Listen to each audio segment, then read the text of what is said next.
All right, we're talking with our buddy Brock LaMeres. We should probably say Dr. Brock LaMeres. You don't have to say doctor. You don't have to say. Do you prefer to go by doctor? No, I don't. What? What do your students call you? They call me Brock. Is that? Oh, do they really? Very informal. I don't know. Doctor is for medical people, not professors of engineering. All that trouble to get that degree, I think I'd be making everybody call me that. Dr. Wooten. Yeah. Even you. That would be fun. Maybe I'll do that just so you could call me doctor. Well, I probably won't. Will you still be around? Well, take me. How long did it take to get that degree?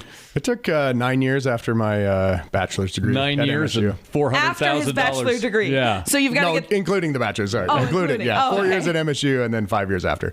So you went to MSU. I did. Yep. And then now you're a doctor or professor there. Yep. Yeah. I've been there. This is my 19th year there. Wow. So, yeah. You're not that old.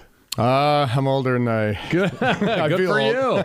So tell everyone, what is your real title? Like professor of electrical and computer engineering. Okay, and you guys you've built a computer that's going to the moon. Yep, we have built the MSU Moon Computer. So this has been a 5-year project that is part of almost 15 years of research that I've been doing at MSU to build essentially radiation tolerant computers that NASA and SpaceX can use in their satellites and spacecraft. And so this is kind of the culmination of that, where we're part of a mission that's going to be on an uncrewed or robotic lunar lander, and it'll fly. It'll take 45 days to get to the moon, and then it lands, and we're one of a handful of payloads on it that conduct science or do technology demonstrations. And so our little guy sits there and it gets hit with radiation, and then we report how well we did in terms of recovering and whether we're still operational.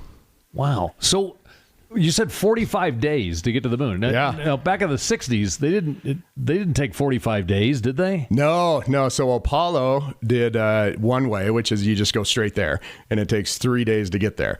And so what people are doing now is they kind of orbit Earth 4 times, and then each time they orbit Earth, they go a little bit further out. So they try to use the gravity of Earth to kind of slingshot and get further and further away. Oh, wow. So Interesting. and so they do 4 orbits around Earth, and they get further and further away, and then they finally break loose, and then they go to the moon, and they start doing the same thing. And so then they do 4 or 5 orbits around the moon. No, to land on the moon. Oh, to land. Yeah, and then they kind of slowly get closer and closer, and then once they're there, or really close to the landing site, they fire their thrusters and then slow down, and then boop, then they land. And so it takes 45 days to get your robot to the moon, your computer to the moon. Is it coming back? It is not coming back. It's be there. Stay there forever. Yep.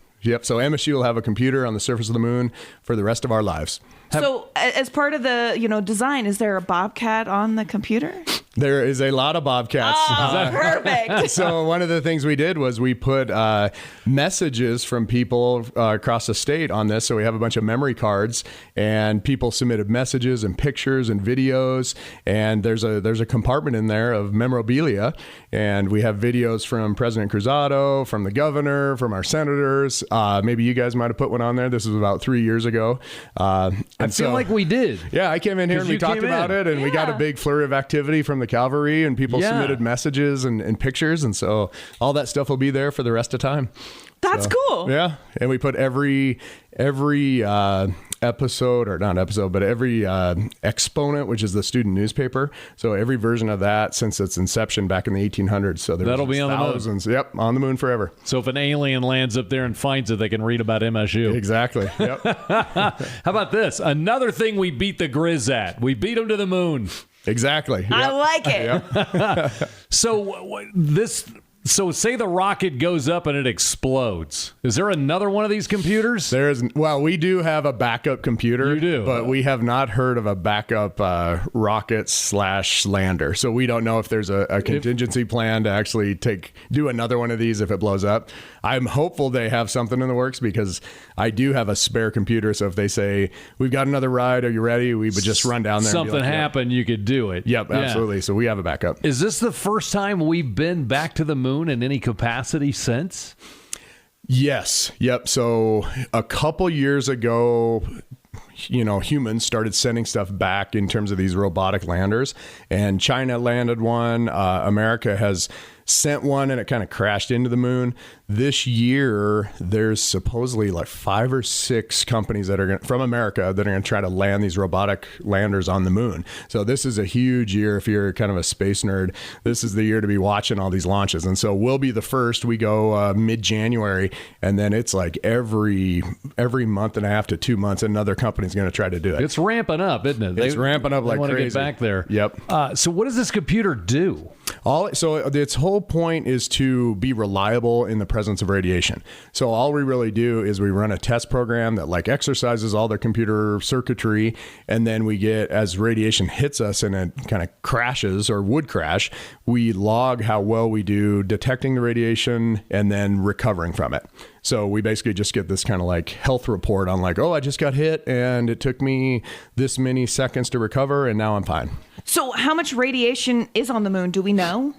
We kind of have a sense, but there's way more than on Earth. So Earth is a great place to live because we have an atmosphere, but we also have a magnetic field. And so all the stuff that comes flying out of the sun that would kill us, it's deflected with the Earth's magnetosphere.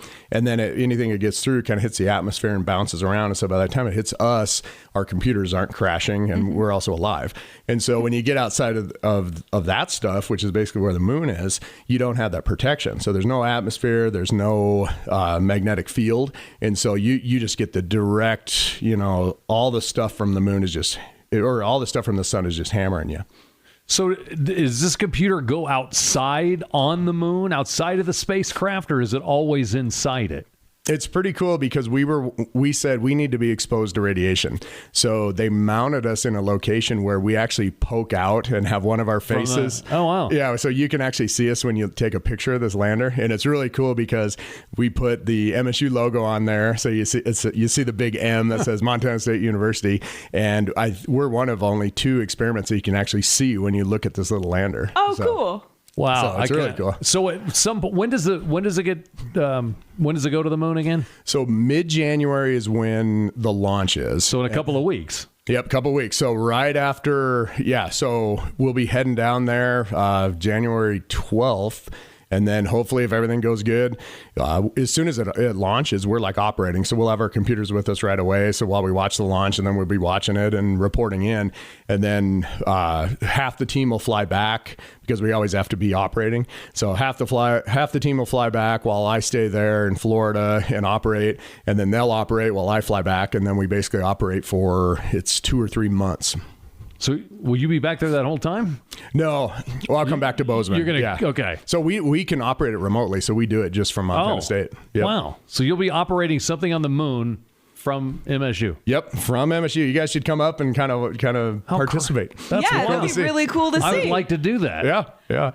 Wow. Speaking of seeing it, do you have a picture or something maybe we could share on social media so people can know? Yeah, absolutely. I have a really sweet picture of the lander, and then I zoomed in where you can see the little MSU payload poking out, and you can see the writing on it. And there's no report if they'll actually do a selfie of the lander. We're kind of all like crossing our fingers that they'll do something because it's such a missed opportunity to land and then not take a picture of yourself. Yeah, sounds like that's a big deal to land on the moon. It's huge, yeah. And so I would think there would be some video and some pictures at some point. I know, we're hoping. I don't think they want to promise anything because then people get so excited. Right. But I'm hoping. And if they do, and they just happen to catch the right side, then you might see the MSU logo sticking out. Huh. And that thing will be up there forever. Forever. Yep. How about that? All right. What an exciting project. But my first thought when you said, because you said you've been at the university like 19 years. Yeah. And you've been working on this for 15 years. Yep. Exactly. So if something happens on liftoff and it doesn't work, like you've just done 15 years and it's done, but you have an extra one. He has a backup plan. That's why I asked you. We have a backup. I'd be like, no. That's got to be a little nerve-wracking, though, I would think. It's so nerve-wracking because we have no control over it. Right. Basically, we build our little payload, and we're one of 10 or 12 other payloads, and you hand it over. And the company building the lander, they're the ones that are under the pressure. So they have the big NASA contract, and it's so complicated to do. It's their first shot, and so it's Yeah, they're the ones that have all the stress, and then we're all kind of just nervously waiting and with our fingers crossed going, please work, please work.